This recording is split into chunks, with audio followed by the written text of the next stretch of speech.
ಆ ಮನಸ್ತಾಪಗಳು ಎಷ್ಟೋ ಆಗಿರ್ತದೆ ಅದು. ಹಾ.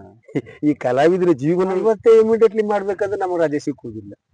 ಆತರ ಆಟ ನಿಂತದ್ದು ಇಂಥ ವ್ಯವಸ್ಥೆ ಇಂಥ ಕೆಲವು ಸಾರಿ ಸುಸ್ತಾಗುತ್ತೆ. ಕೆಲವುಗಳೆಲ್ಲ ಎಷ್ಟು ಆದದ್ದುಂಟು, ಯಾರು ಅಂತ ಬೇಡ. ಈ ನ್ಯೂಸ್ ಅನ್ನು ನೋಡಿದಂತಹ ನೀವು ಈ ಚಾನೆಲ್ ಅನ್ನ ಸಬ್ಸ್ಕ್ರೈಬ್ ಮಾಡಿ. ದಮನಶೀಲವಾದಂತಹ ದೇಹವಾದರೂ ಕೂಡ ಧಾರ್ಮಿಕವಾದಂತಹ ಅನುಷ್ಠಾನದಿಂದ ಲೋಕವಿಸ್ತೃತವಾದಂತಹ ಕೀರ್ತಿಯನ್ನ ಪಡೆದವನಿ.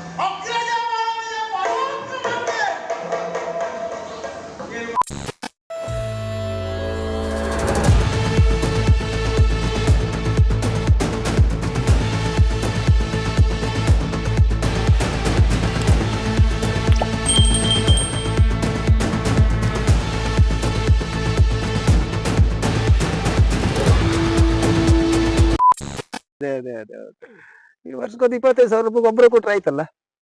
ಅಷ್ಟಾಗುತ್ತೆ. ಆಗುತ್ತೆ ಆಗುತ್ತೆ ನಮ್ಗೆ ಈ ನಿದ್ದೆ ಬಿಟ್ಕೊಂಡೆಲ್ಲ ಅಷ್ಟು ಒಟ್ಟು ಮಾಡ್ಲಿಕ್ಕೆಲ್ಲ ಆಗುದಿಲ್ಲ ಈಗ. ಹೌದು ಒಟ್ಟು ಮಾಡಕ್ಕಾಗಲ್ಲ ಇವತ್ತು. ಯಾಕಂದ್ರೆ ಈಗ ಅಂತೂ ಕಾಲಮಿತಿ ಆಟ 5 ಗಂಟೆ ಮನೆಯಿಂದ ಹೊರಡ್ಬೇಕು.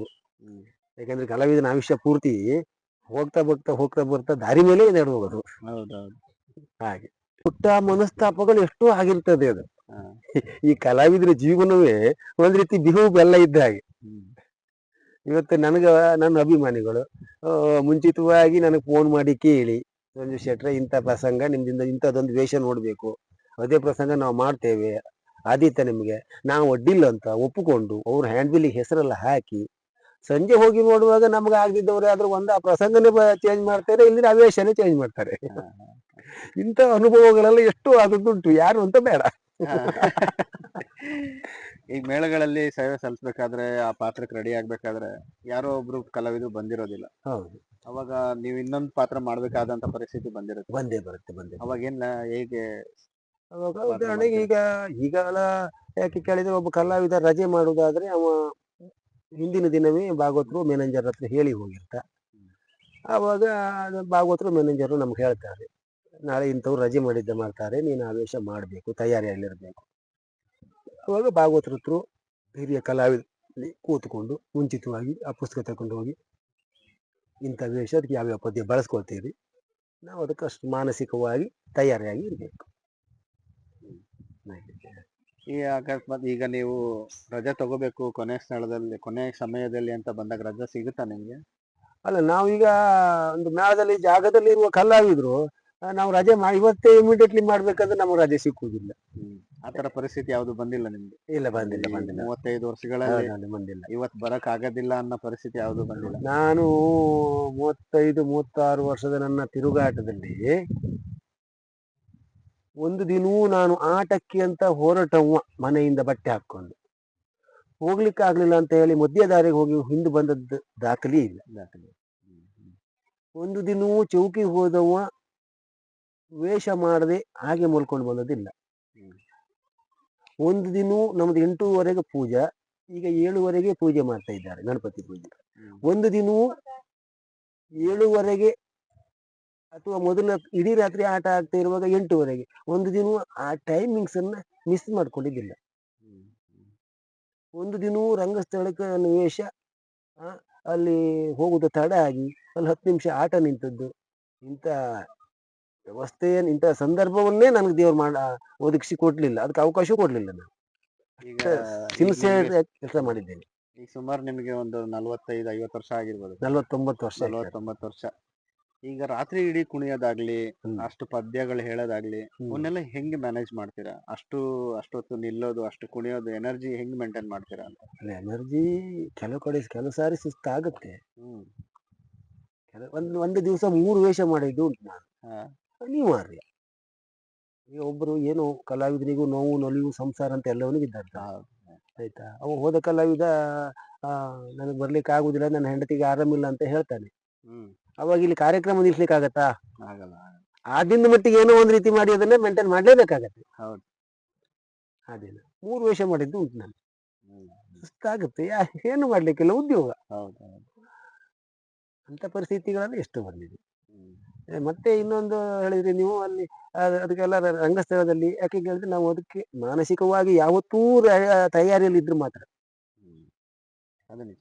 ನಾವೊಂದು ಯಾವುದೇ ಒಂದು ಪಾತ್ರ ಮಾಡಿದವಾಗ ಆ ಪಾತ್ರವನ್ನ ಇವತ್ತು ಮಾಡ್ತು, ಅಲ್ಲಿ ರಂಗಸ್ಥಳಕ್ಕೆ ಹೋಯ್ತು, ಅರ್ಥ ಹೇಳಿ ಬಂತು, ಅದು ಅಲ್ಲಿಗೆ ಬಿಡಬಾರ್ದು ಅದನ್ನ. ಹ್ಮ್ ಹ್ಮ್ ಆ ಪಾತ್ರದ ಬಗ್ಗೆ ಹಗಲು ವಿಷಯದಲ್ಲಿ ಹಗಲು ನಾವು ಆ ಪಾತ್ರದ ಬಗ್ಗೆ ಚಿಂತನೆ ಮಾಡ್ತಾ ಇರ್ಬೇಕು. ಆ ಚಿಂತನೆ ಮಾಡ್ತಾ ಇದ್ರೆ ಮಾತ್ರ ಒಂದೇ ವೇಷಕ್ಕೆ ಒಂದು 3-4 ದಾರಿಯಲ್ಲಿ ಅದು ಅರ್ಥ ಹೇಳಲಿಕ್ಕೆ ಆಗ್ತದೆ. ಹ್ಮ್ ಪದ್ಯ ಅದೇ, ಪಾತ್ರ ಅದೇ, ಅದ್ರ ಅರ್ಥಗಾರಿಕೆನ ನಾವು ಬೇರೆ ಬೇರೆ ಕೊಡ್ಬೋದು. ಹ್ಮ್ ಚಿಂತನೆ ಬೇಕು, ಚಿಂತನೆ. ಅಧ್ಯಯನ ಇಲ್ಲದೆ ಆಗುದು. ಈಗ ನಮ್ಮ ವೀಕ್ಷಕರಿಗೋಸ್ಕರ ಹ್ಮ್. ನಂದು ಒಂದು ರಿಕ್ವೆಸ್ಟ್. ಏನ್ ಸರ್? ಎಂತ ಆಟಗಳು ನೋಡಿದೀನಿ ನಾನು. ಹೌದು. ನಿಮ್ದು ಒಂದು ಡೈಲಾಗ್ ಆಗ್ಲಿ, ಒಂದು ಪದ ಆದ್ರೂ ಆಗ್ಲಿ ಹೇಳೋಕೆ ಆದ್ರೆ ದಯವಿಟ್ಟು ಹೇಳ್ಬೋದಾ? ಇದ್ದಾಗ ಅದು ಬರುತ್ತೆ, ಈಗ ಬರೋದ್ ಕಷ್ಟ ಅನ್ಸುತ್ತೆ, ಆದ್ರೂ ನಂಗೋಸ್ಕರ ಒಂದು ತುಣುಕು ಕೊಡೋದಾದ್ರೆ. ಒಂದು ತುಣುಕು ರಕ್ತ ಬೀಜ ಅಂದ್ರಲ್ಲ. ಓ ಧನುಜೇಶ, ದಮನಶೀಲವಾದಂಥ ದೇಹವಾದರೂ ಕೂಡ ಧಾರ್ಮಿಕವಾದಂಥ ಅನುಷ್ಠಾನದಿಂದ ಲೋಕವಿಸ್ತೃತವಾದಂಥ ಕೀರ್ತಿಯನ್ನ ಪಡೆದವ ನೀನು. ಇಚ್ಛಾಗಮನ, ಕಾಮರೂಪ, ಅವಿರ್ಭುಂಜನ, ದೇವ ವೈಶಿಷ್ಟ್ಯದಂಥ ಎತ್ತರದ ಮಟ್ಟಕ್ಕೆ ಬೆಳೆದು ನಿಂತವ ನೀನು. 10,000 ವರ್ಷಗಳಷ್ಟು ಸುದೀರ್ಘಕಾಲ ತಪಸ್ಸನ್ನೇ ಮಾಡಿ ಬ್ರಹ್ಮದೇವನಿಂದಲೇ ಅಭೇದ್ಯವಾದಂಥ ವರವನ್ನು ಪಡೆದವ ನೀನು. ಲೋಕವಿಷಿತವಾದಂಥ ಕೀರ್ತಿಯನ್ನ ಪಡೆಯುವುದರ ಜೊತೆಯಲ್ಲಿ ಪ್ರಪಂಚದಲ್ಲಿ ನೀನೊಬ್ಬನಾಗಿ ಕಾಣಿಸಿಕೊಂಡವ ಅಲ್ಲ, ಇಡೀ ಪ್ರಪಂಚವೇ ದೈತ್ಯ ಸಮುದಾಯವನ್ನ ತಿರುಗಿ ನೋಡುವ ಹಾಗೆ ಮಾಡಿದವ ನೀನು. ದಾನವ ಕುಲಕ್ಕೆ ಒಂದು ಅಸ್ತಿತ್ವವನ್ನು ದೊರಕಿಸಿಕೊಟ್ಟವ ಯಾರು ಅಂತ ಕೇಳಿದ್ರೆ ದಾನವೇಶನಾದಂತಹ ಶುಂಭಾಸುರ. ಅಂತ ಅಗಣಿತವಾದಂತಹ ವ್ಯಕ್ತಿತ್ವವನ್ನು ಹೊಂದಿದಂತ ನೀನು ಕೇವಲ ಚಂಡಮುಂಡಾಸುರರು ಕದಂಬಾವದಲ್ಲಿ ಒಬ್ಬಾಕೆ ಹುಡುಗಿದ್ದಾಳೆ, ಒಬ್ಬಾಕೆ ಸುಂದರಿ ಇದ್ದಾಳೆ ಎನ್ನುವ ವಿಚಾರವನ್ನ ಕೇಳಿ ಸ್ವಲ್ಪವೂ ಆಲೋಚನೆ ಮಾಡದೆ ಅವಳನ್ನೇ ಮದುವೆ ಆಗಬೇಕೆನ್ನುವಂತ ತೀರ್ಮಾನಕ್ಕೆ ಬಂದಿರಲ್ಲ ಮಾವ. ಇದು ಸರಿಯಾದದ್ದಲ್ಲ. ಯಾಕೆ ಅಂತ ಹೇಳಿದ್ರೆ, ಬಿಸಿಲು ಕುದುರೆಯ ಬೆನ್ನ ಏರಿ ನಾವು ಹೊರಟೆವು ಅಂತಾದರೆ ಆ ನೆರಳು ಮಾತ್ರ ನಮಗೆ ಕಾಣುವುದಕ್ಕೆ ಸಿಗ್ತದೆ, ಬಿಟ್ರೆ ಕುದುರೆ ನಮಗೆ ಕಾಣಲಿಕ್ಕೆ ಸಿಕ್ಕುವುದಿಲ್ಲ. ಹಾಗೆಯೇ ಕದಂಬಾವನದಲ್ಲಿರುವಂತಹ ಆಕೆ ಹೆಣ್ಣು, ಅವಳು ಲೋಕಮಾತೆ ಎನಿಸಿಕೊಂಡವಳು, ಅವಳು ಆದಿಶಕ್ತಿ ಎನಿಸಿಕೊಂಡವಳು. ಅವಳು ಸಿಕ್ಕುವವಳು ಅಲ್ಲ, ಸಿಕ್ಕಿದ್ರೆ ದಕ್ಕುವವಳು ಅಲ್ಲ. ಅವಳ ಕುರಿತಾಗಿ ವ್ರತ ಪ್ರಯತ್ನ ಮಾಡುವುದನ್ನ ಬಿಟ್ಟು ಇಲ್ಲಿಗೆ ಈ ಪ್ರಕರಣವನ್ನ ಕೈ ಬಿಡುವುದು ಬಹಳ ಸಂತೋಷವಾದದ್ದು ಮಾವ. ಇದರಿಂದ ದೈತ್ಯ ಕುಲದ ಉಳಿವು, ನಮ್ಮ ಅಭ್ಯುದಯ ಎರಡೂ ಆಗುವುದಕ್ಕೆ ಸಾಧ್ಯತೆ ಉಂಟು ಮಾವ.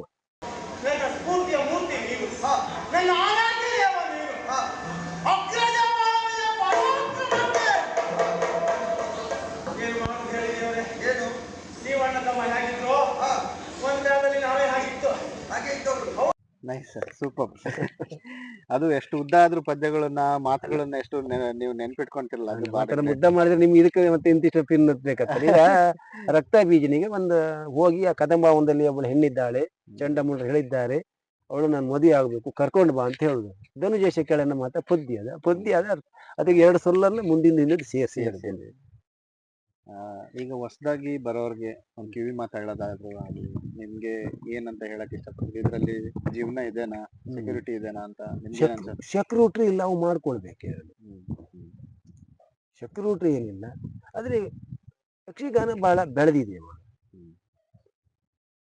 ಹೊಸಬ್ರು ಬರ್ಬೋದು, ಬರಬಾರ್ದು ಅಂತೇನಿಲ್ಲ. ಈಗ ತುಂಬಾ ತುಂಬಾ ತುಂಬಾ ಕಲಾವಿದರಿಗೆ ಬರ್ತಾ ಇದ್ದಾರೆ ನಮ್ಮ ಯಕ್ಷಗಾನಕ್ಕೆ. ಹೌದು, ಯಕ್ಷಗಾನ ಈಗ ಸಾಧಾರಣ ನಮ್ಮ ವಿಶ್ವಮಾನ್ಯ ಕಲೆಯಾಗಿದೆ.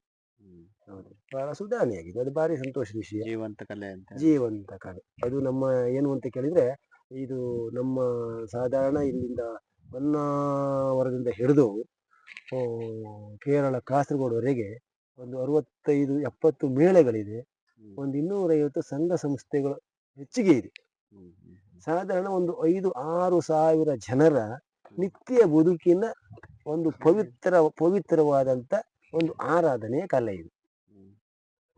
ಹೊಸ ಕಲಾವಿದರು ಬರಬಹುದು, ಆದ್ರೆ ಬರುವ ಕಲಾವಿದರು ಎಲ್ಲರೂ ಕೂಡ ಸ್ವಲ್ಪ ಯಕ್ಷಗಾನದ ಬಗ್ಗೆ ಸಂಪೂರ್ಣವಾದಂತ ಪುರಾಣ ಜ್ಞಾನ ಇದನ್ನೆಲ್ಲ ತಿಳ್ಕೊಂಡು ಬರ್ಬೇಕು. ಬರೇ ಪಾತ್ರ ಮಾತ್ರ ಅಲ್ಲ, ಬರೇ ಪಾತ್ರ ನೀವು ವಾಟ್ಸಪ್ ಫೇಸ್ಬುಕ್ ನಲ್ಲಿ ಯಾವುದೋ ಒಂದು ನಂಬ್ಕೊಂಡು ಬಂದ್ರೆ ಅದು ಆಗುದಿಲ್ಲ. ಯಾಕೆ ಕೇಳಿದ್ರೆ ನೀವು ರಂಗದಲ್ಲಿ ಸೋಲ್ತೀರಿ. ರಾಮಾಯಣವು ಮಹಾಭಾರತವು ಇದೆಲ್ಲ ಸಂಪೂರ್ಣವಾಗಿ ತಿಳ್ಕೊಂಡು ಬಂದ್ರೆ ನಾವು ರಂಗದಲ್ಲಿ ಯಾರಿಗೂ ಸೋಲ್ಬೇಕಾದಂತ ಅವಶ್ಯಕತೆ ಇರುವುದಿಲ್ಲ. ಪಾತ್ರಕ್ಕೆ ಎಷ್ಟು ಬೇಕು ಅಷ್ಟೇ ತಿಳ್ಕೊಂಡ್ ಬಂದ್ರೆ ಆಗೋದಿಲ್ಲ ಅಂತ. ಆಗುದಿಲ್ಲ. ಒಂದು ಪಾತ್ರವನ್ನು ನೀವು ವಾಟ್ಸಪ್ ಫೇಸ್ಬುಕ್ ನಲ್ಲಿ ಅವ್ರು ಒಂದು ಹೀಗೆ ಮಾಡಿದ್ದಾರೆ, ಅದು ಹಾಗೆ ಒಂದು ಸಿದ್ಧಾಂತ ಅಲ್ಲ. ಒಂದು ಪಾತ್ರಕ್ಕೆ ಅಭಿನಯ ನಾಲ್ಕಾರು ರೀತಿಯಲ್ಲಿ ಮಾಡಬಹುದು. ಹ್ಮ್. ಒಂದು ಪಾತ್ರಕ್ಕೆ ಅರ್ಥ ನಾಲ್ಕಾರು ಬಾರಿಯಲ್ಲಿ ಹೇಳ್ಬೋದು, ನಾಲ್ಕಾರು ವಿಧಾನವಾಗಿ. ಪಾತ್ರ ಅದೇ, ಪದ್ಯ ಅದೇ. ಹಾಗೆ ಅಭ್ಯಾಸ ಮಾಡ್ಕೊಂಡು ಬಂದ್ರೆ ಮಾತ್ರ ರಂಗಸ್ಥಳದಲ್ಲಿ ಯಾರಿಗೂ ಸೋಲ್ಬೇಕಾಗಿಲ್ಲ ನಾವು, ಸೋಲುವುದು ಇಲ್ಲ. ಅದೇ. ಈಗ ಇತ್ತೀಚೆಗೆ ಅಂತ ಹೇಳ್ತೀವಿ ಆಯ್ತು, ಏನಾಯ್ತು ಕೇಳಿದ್ರೆ ನಮ್ಮ ಹುಡುಗರ ಮಕ್ಕಳಲ್ಲಿ ಬಹಳ ಅಧ್ಯಯನ ಕಡಿಮೆ ಐತಿ. ಅಧ್ಯಯನ ಮಾಡುವ ಹುಡುಗರೇ ಬಾರಿ ಕಡಿಮೆ ಆಗಿದ್ದಾರೆ. ಎಲ್ಲದಕ್ಕೂ ಕಾರಣ ಟೆಕ್ನಾಲಜಿ ಅಂತ ಹೇಳಿದ್ರೆ ಟೆಕ್ನಾಲಜಿ ಎಲ್ಲಿವರೆಗಂತ ಕೇಳಿದ್ರೆ ನಾನು ಯಾರಂತ ಹೇಳೋದಿಲ್ಲ. ಅವರು ಮೇಕಪ್ ಮಾಡ್ಕೊಳ್ಳುವಾಗ್ಲೂ, ವೇಷ ಮಾಡ್ಕೊಳ್ಳುವಾಗ್ಲೂ ವಾಕ್ಫೋನ್ ಕಿವಿಯಲ್ಲೇ ಇರ್ಬೇಕು ಅವ್ರಿಗೆ. ಆ ಗುಂಗಿನಲ್ಲಿ ಇದ್ದು ಅವರು ಪದ್ಯ ಬಂದ್ರೆ ನೀನ್ ಪದ್ಯ ಬಂತು ಮರೆ ಹೋಗ ಮರೆ ಅಂದ್ರೆ ಮೇಲೆ ಅವ್ರು ಅದನ್ನ ಕಳಿಸಿ ಕೆಳಗಿಟ್ಟು ರಂಗ ಸ್ಥಳಕ್ಕೆ ಹೋಗ್ತಾರೆ. ಅಲ್ಲಿ ಏನು ಒಪ್ಪಿಸ್ತಾರೆ ಅವರಿಗೆ? ಅಪ್ಪ ಅವ್ರು ಮಾಡುವ ಪಾತ್ರಕ್ಕೆ ಯಾವ ನ್ಯಾಯ ಕೊಡೋದಕ್ಕೆ ಸಾಧ್ಯ ಉಂಟು? ಹೋದಾನು ಬಂದನು ಆದೀತು. ನನ್ನ ಹತ್ರ ಸಾಧಾರಣ ಈಗ 1,00,000 ರೂಪಾಯಿ ಬುಕ್ಸ್ ಉಂಟು ಈಗ. 1,00,000 ಅದು ಅಷ್ಟನ್ನು ಸಂಗ್ರಹ ಇದೆ. ಯಾವುದೇ ಈಗ ನಮ್ಮ ಹತ್ರ ಸಂಗ್ರಹ ಇಲ್ಲದೆ ರಂಗಸ್ಥಳಕ್ಕೆ ಓದ್ಕೊಳ್ಳೆ ಪಟ ಪಟ ಮಾತಾಡ್ಲಿಕ್ಕೆ ಆಗೋದಿಲ್ಲ. ಓದಿ ಮಾಡಿ ಎಲ್ಲ ತಿಳ್ಕೊಂಡಿರ್ಬೇಕು. ಈಗ ಬ್ಯಾಂಕಿನಲ್ಲಿ ಅಕೌಂಟ್ ಅಲ್ಲಿ ಹಣ ಇದ್ರೆ ಮಾತ್ರ ಕೌಂಟರ್ ಹೋಗಿ ಕೇಳಿದ ಕೂಡಲೇ ಕ್ಯಾಶ್ ನಿಮ್ಗೆ ಎಷ್ಟು ಬೇಕಂತ ಕೇಳ್ತಾನೆ. ಅಕೌಂಟ್ ಅಲ್ಲಿ ಹಣ ಇಲ್ದಿದ್ರೆ ಆದ್ರಿಂದ ಬ್ರೈನ್ ಅಕೌಂಟ್, ನಾಲ್ಗೆ ಕ್ಯಾಶ್. ಸಾಧನೆ ಇಲ್ಲದೆ ಆಗುದಿಲ್ಲ. ನಿಜ. ಅದಕ್ಕೆ ಒಂದೊಂದು ವರ್ಡ್ ಅಲ್ಲಿ ಉತ್ತರ ಕೊಟ್ಟರೆ ಆಯ್ತು ಸರ್, ಆಯ್ತು. ನಿಮ್ಗೆ ವೇಷ ಕಟ್ಟೋಬೇಕಾದ್ರೆ ಯಾವ್ದು ನಿಮ್ಗೆ ತುಂಬಾ ಟೈಮ್ ತಗೊಳ್ಳೋದು? ಮೇಕಪ್ ಹಾಕಬೇಕು, ವೇಷ ಹಾಕಬೇಕು? ಒಂದು ಕಿರೀಟ ವೇಷ ಸಂಪೂರ್ಣ ಮಾಡ್ಕೊಳ್ಬೇಕು ಅಂತಾದ್ರೆ 1.5 ತಾಸು ಬೇಕು. ಮುಖವರ್ಣಿಕೆ ಮೇಲಿಂದ ಕೆಳಗವರೆಗೆ 1.5 ತಾಸು ಬೇಕು. ನೀವು ಯಕ್ಷಗಾನಕ್ಕೆ ಬರಕ್ ಕಾರಣ ಎಂತ ವ್ಯಕ್ತಿ? ಇವರು ಈಗ ಫಿಲಿಮ್ ಅಲ್ಲಿ ಆದ್ರೆ ಇವ್ರು ನಮ್ ಹೀರೋ ಅಂತ ಹೇಳ್ಕೊಂಡ್ ಬಂದಿರ್ತಾರೆ. ಹೌದು. ನಿಮಗೆ ಯಾರು ಪ್ರೇರಣೆಯಾಗಿ ಬಂದ್ರು? ನಮಗೆ ಪ್ರೇರಣೆ ಆಗೋದಕ್ಕೆ ದೂರ ಹೋಗಿ ಆಟ ನೋಡ್ಲಿಕ್ಕೆ ನಮ್ಮ ಹತ್ರ ಅಸಾಮರ್ಥ್ಯ ಇಲ್ಲ. ಅವಾಗ ಶಾಲೆಗೆ ಹೋಗುವಾಗ ಆವಾಗ ನಮಗೆ ಇಲ್ಲಿ ಸುತ್ತಮುತ್ತ ಆಟ ಆಗುದು ಮಾನಕಟ್ಟಿ ಮೇಳ. ಆವಾಗ ನಮ್ಮ ಇರ್ವೆಲಾನ ಶೆಟ್ರು, ಹಳ್ಳಾಡಿ ಕುಷ್ಟಣ್ಣ, ನೀಲವರ ಮಾಮೂಲು ಶೆಟ್ರು, ಇವ್ರು ವೇಷಗಳೆಲ್ಲ ಕೊಂಡು ಆವಾಗ ರಾತ್ರಿ ಹೋಗಿ ಆಟ ನೋಡ್ಕೊಂಡು ಬರೋದು. ಅವಾಗಲಿ ಗದ್ದೆ ಬೈಲಲ್ಲಿ 4 ಗೂಟ ಹುಕ್ಕೊಳ್ಳೋದು, ಅದಕ್ಕೆ ಹುರಿ ಒಳ್ಳೆ ಅವರೇ ಹೀರೋ. ನಮ್ದೇ ಇಲ್ಲ ಆಟ, ನಮ್ದೇ ಚಂಡಿ ಮತ್ಲಿ ಮೈಸಾಸುರ ಇಲ್ಲ. ಹಾಗೆ ಧೂಳಲ್ಲಿ ಮಂಡಿ ಹಾಕಿ ಹಾಕಿ ಮುಂಗಾಲೆಲ್ಲ ಮುಚ್ಚಿ ಹೋಗ್ತೀವಿ. ಈ ತಾಳ ಅಂತ ಬಂದ್ರೆ ನಿಮ್ಗೆ ಯಾವ ತಾಳ ತುಂಬಾ ಇಷ್ಟ ಆಗುತ್ತೆ? ನನಗೆ ಆದಿ ತಾಳ, ತ್ರಿವುಡ ತಾಳ, ರೂಪಕ ತಾಳ. ನಿಮ್ ಜೀವನದಲ್ಲಿ ಯಕ್ಷಗಾನಕ್ಕೆ ಒಂದೇ ಪದದಲ್ಲಿ ಹೇಳೋಕಾದ್ರೆ ಏನು ಯಕ್ಷಗಾನ ಅಂದ್ರೆ? ಯಕ್ಷಗಾನ ಮುಸಿರು. ಯಕ್ಷಗಾನಕ್ಕೆ ಬರ್ದೇ ಇದ್ದಿದ್ರೆ ಏನಾಗಿರ್ತಿದ್ರು? ಏನಾಗ್ತಿದ್ನೇನು ಹೇಳಲಿಕ್ಕೆ ಆಗುದಿಲ್ಲ. ಇನ್ನು ಹೋಟೆಲ್ ಡಿಪಾರ್ಟ್ಮೆಂಟಿಗೆ ಅಂತೂ ಖಂಡಿತ ಹೋಗ್ತಿದ್ದೆ. ಹೋಟ್ಲ್ ಡಿಪಾರ್ಟ್ಮೆಂಟಿಗೆ ಹೋಗಿದ್ದೇ ಇದ್ರೆ ನಾನು ಹೋಟ್ಲ್ ಸಾಹುಕಾರ ಆಗ್ತಿದ್ದೆ ಏನೋ, ಅಥವಾ ಬೇಕಾದಷ್ಟು ಹಣ ಮಾಡ್ತಿದ್ನೇನೋ. ಆದ್ರೆ ಇಷ್ಟು ಅಭಿಮಾನಿಗಳನ್ನ, ಈ ಗೌರವ ನಾನು ಗಳಿಸುವುದಿಲ್ಲ. ಮತ್ತೆ ಸಾಧಾರಣ ಯಕ್ಷಗಾನ ಪ್ರಪಂಚದಲ್ಲಿ ಹುಬ್ಬಳ್ಳಿ, ಬೆಂಗಳೂರು, ಮುಂಬೈ, ಧಾರವಾಡ ಎಲ್ಲಿ ಅರಳಿ ಸಂಜು ಶೆಟ್ಟರ್ ಅಂತ ಒಂದು ಹೆಸರುಂಟು, ಗೌರವ ಉಂಟು. ಅದು ಬಾಳಿ ಖುಷಿ ಕೊಟ್ಟಿದ್ದೀನಿ ಯಕ್ಷಗಾನ. ಅನ್ನದಂತ ಯಾವ ತಪ್ಪು ಕಲ್ಪನೆ ಇಲ್ಲ. ಇದು ಬೆಳಿಬೇಕು, ಮುಂದುವರಿಸಿಕೊಂಡು ಹೋಗ್ಬೇಕು. ಜೊತೆಯಲ್ಲಿ ಈ ಯಕ್ಷಗಾನಕ್ಕೆ ಇರುವ ಒಂದು ಅಭಿವೃದ್ಧಿಗೆ ಸರ್ಕಾರದಿಂದ ಏನಾದ್ರೂ ಇದಕ್ಕೆ ಒಂದು ಕಲಾವಿದರಿಗೆ ಒಂದು ಸಹಾಯ ಆಗಬೇಕು ಮುಂದಿನ ದಿನಗಳಲ್ಲಿ. ಯಾಕಂತ ಹೇಳಿದ್ರೆ 45, 50, 55 ವರ್ಷ ಒಬ್ಬ ಕಲಾವಿದ ಮೇಳದಲ್ಲಿ ದುಡಿದು ಅವ ಹಾಗೆ ಮನೆಗೆ ಹೋಗುವಾಗ ರಿಟೈರ್ಮೆಂಟ್ ತಕೊಂಡು ಯಾರೋ ಖರ್ಚಿಗೆ ಒಬ್ಬ ಕಾಯಬಾರ್ದು. ಸರ್ಕಾರದಿಂದ ಒಬ್ಬ ಕಲಾವಿದನಿಗೆ ಒಂದು ತಿಂಗಳ 5,000 ರೂಪಾಯಿ ಆದ್ರೂ ಪಿಂಚಣಿ ಬರುವಂತ ವ್ಯವಸ್ಥೆ ಕಡೆಯಿಂದ ಗೌರ್ಮೆಂಟ್ಗೆ ಕೇಳ್ಕೊಂಡು ನಾನು ಸರ್ಕಾರವನ್ನು ಈ ಮೂಲಕವಾಗಿ ಕೇಳ್ಕೊಳ್ತಾ ಇದ್ದೇನೆ. ಮುಂದಿನ ದಿನಗಳಲ್ಲಿ ಅದೊಂದು ಆಗಬೇಕು. ಯಾಕಂದ್ರೆ ಕಲಾವಿದನ ಜೀವನವೇ ಒಂದು ರೀತಿಯ ಹೋರಾಟದ ಬದುಕಿದೆ. ಇಲ್ಲಿ ತೃಪ್ತಿ ಏನು ಕೇಳಿದರೆ ರಂಗದಲ್ಲಿ ನಾವು ಮಾಡುವ ವೇಷದ ಬಗ್ಗೆ, ಮತ್ತೆ ಕಲಾವಿದರು ಬೆಳೆಯುವುದಕ್ಕೆ ಕಾರಣ ಕಲೆ ಮಾತ್ರ ಅಲ್ಲ, ಕಲಾಭಿಮಾನಿಗಳು. ಕಲಾವಿದರನ್ನು ಉಳಿಸಿದವರೇ ಕಲಾಭಿಮಾನಿಗಳು. ಅವ್ರಿಗೆ ನಾನು ಸಾವಿರ ನಮನಗಳನ್ನು ಸಲ್ಲಿಸ್ತಾ ಇದ್ದೇನೆ. ಎಲ್ಲ ಕಲಾವಿದರನ್ನು ಉಳಿಸುವವರು, ಬೆಳೆಸುವವರು ನಾವು ಬೆಂಗಳೂರು, ಬಾಂಬೆ, ಡೆಲ್ಲಿ, ಹುಬ್ಬಳ್ಳಿ ಇಲ್ಲಿಗೆಲ್ಲ ಹೋದವಾಗ ಅವ್ರು ತೋರಿಸುವಂತ ಪ್ರೋತ್ಸಾಹ, ಅವರಿಗೆ ಮಾಡುವಂತ ಸನ್ಮಾನ, ಅದು ಬಹಳ ಸಂತೋಷದ ವಿಷಯ. ಹೌದು. ಉಳಿಯಕ್ಕೆ ಕಾರಣ ಇಷ್ಟು ವರ್ಷ ಉಳಿಯಕ್ಕೆ ಕಾರಣ ಏನು ಅಂತ ಕೇಳಿದ್ರೆ, ಇದನ್ನು ಬಿಟ್ಟು ಉದ್ಯೋಗಕ್ಕೆ ಹೋಗ್ಬೋದಿತ್ತು. ಬೇರೆ ಹೋಗ್ಬಹುದಿತ್ತು. ಹೋಗ್ಬೇಕಿದ್ರೆ ನಮಗೆ ಬಂಡವಾಳ ಬೇಕಲ್ಲ. ಮತ್ತೆ ಇದು ಒಂದು ಏನು ಕೇಳಿದ್ರೆ, ಯಾವುದೇ ಬಂಡವಾಳ ಇಲ್ಲದ ಉದ್ಯೋಗ ಯಾವುದು ಅಂತ ಕೇಳಿದ್ರೆ ಯಕ್ಷಗಾನ. ನೀವು ಯಾವ ಬಂಡವಾಳ, ಇದು ಕಲೆಯೇ ಬಂಡವಾಳ. ನೀವು ಬೇರೆ ಯಾವುದೇ ಡಿಪಾರ್ಟ್ಮೆಂಟಿಗೆ ಹೋದ್ರು ನಿಮಗೆ ಎಷ್ಟು ಓದಿದ್ದೀರಿ, ಏನು ಏನು ಏನು ಏನು ಎಲ್ಲ ಕೇಳ್ತಾರೆ. ಪ್ರಶ್ನೆ ಮೇಲೆ ಪ್ರಶ್ನೆ. ಆದ್ರೆ ಯಕ್ಷಗಾನಕ್ಕೆ ನಿಮ್ದು ಯಾವ ಬಂಡವಾಳ ಬೇಡ, ನಿಮ್ಮ ಶುದ್ಧ ಚಾರಿತ್ರ್ಯ ಮತ್ತೆ ನಿಮ್ಮ ಒಂದು ನಡವಳಿಕೆ. ಇವತ್ತು ಇದನ್ನ ಬಿಟ್ಟು ಬೇರೆ ಹೋಗ್ಲಿಕ್ಕೆ ನಮಗೆ ಬೇರೆ ಮಾಡುವಂತ ಸಾಮರ್ಥ್ಯ ಇಲ್ಲ, ಯಾಕಂದ್ರೆ ಯಾವುದೇ ಬಂಡವಾಳ ಆಗದಿದ್ರೆ ವ್ಯವಹಾರ ಮಾಡ್ಲಿಕ್ಕೆ ಆಗುದಿಲ್ಲ ಇದೆಲ್ಲ. ಆ ಕಾರಣಕ್ಕಾಗಿ ಮತ್ತೆ ನಂಗೆ ಯಕ್ಷಗಾನ ಕೊಟ್ಟಂತ ಒಂದು ಅಭಿರುಚಿ ಬಿಡಬೇಕು ಅನ್ನಿಸ್ಲಿಲ್ಲ ಇಲ್ಲಿವರೆಗೆ, ಇದೊಂದು ಕಾರಣ. ಇಷ್ಟೊತ್ತು ನೋಡಿದ್ರೆ ಸಂಜೀವ್ ಶೆಟ್ಟಿ ಅವರ ಜೀವನ ಹೇಗ್ ಬಂತು, ಹೇಗೆ ಅವ್ರ ಕಷ್ಟ ನಷ್ಟಗಳನ್ನ, ಕಷ್ಟ ಸುಖಗಳನ್ನ ನಮ್ಮ ಹತ್ರ ಹಂಚ್ಕೊಂಡ್ರು. ನಂಗಂತೂ ತುಂಬಾ ಖುಷಿ ಆಯ್ತು, ನಿಮ್ಗೂ ತುಂಬಾ ಖುಷಿಯಾಗಿದೆ ಅಂತ ಅನ್ಕೋತೀನಿ ಇವರ ಜೀವನ ಬಗ್ಗೆ ತಿಳ್ಕೊಂಡು. ಕಲಾವಿದರನ್ನ ಬಣ್ಣ ಇಲ್ದಂಗೆ ಪರಿಚಯ ಮಾಡಿಸೋ ಅಂತ ನನ್ನ ಪ್ರಯತ್ನಕ್ಕೆ ಎಲ್ಲರೂ ಸಪೋರ್ಟ್ ಮಾಡ್ತಾ ಇದ್ದೀರಿ. ಹಾಗೆ ನಿಮ್ಮ ಕಲಾವಿದರು ನನ್ನ ಇಲ್ಲಿಷ್ಟು ದೂರ ಕರೆಸಿ ನನಗೆ ಇಷ್ಟೊತ್ತು ಕೂತು ಮಾತಾಡಿಸಿ ಇದು ಕೊಟ್ಟಿದ್ದಕ್ಕೆ ತುಂಬಾ ಥ್ಯಾಂಕ್ಸ್ ಸರ್, ಧನ್ಯವಾದಗಳು ನಮ್ಮ ಚಾನಲ್ಗೆ. ನನ್ನದ್ದು ಹಾಗೆ ಎಲ್ಲಾ ಕಲಾವಿದರ ಪರವಾಗಿ ನೀವು ಮಾಡ್ತಿರುವಂತ ಈ ಪ್ರಯತ್ನಕ್ಕೆ ಸ್ವಾಮಿ ಬ್ರಹ್ಮಲಿಂಗೇಶ್ವರ ಸಂಪೂರ್ಣವಾದಂತಹ ಸಹಕಾರ ಕೊಡ್ಲಿ. ನಾನು ಒಬ್ಬನೇ ಅಲ್ಲ, ಎಲ್ಲಾ ಕಲಾವಿದರ ಧ್ವನಿಯಾಗಿ ನಾನು ನಿಮ್ಗೆ ಧನ್ಯವಾದ ಹೇಳ್ತಾ ಇದ್ದೀನಿ. ನಿಮ್ಮ ಆಶೀರ್ವಾದ ಸರ್. ಈ ನ್ಯೂಸ್ ಅನ್ನು ನೋಡಿದಂತಹ ನೀವು ಈ ಚಾನಲ್ ಅನ್ನ ಸಬ್ಸ್ಕ್ರೈಬ್ ಮಾಡಿ.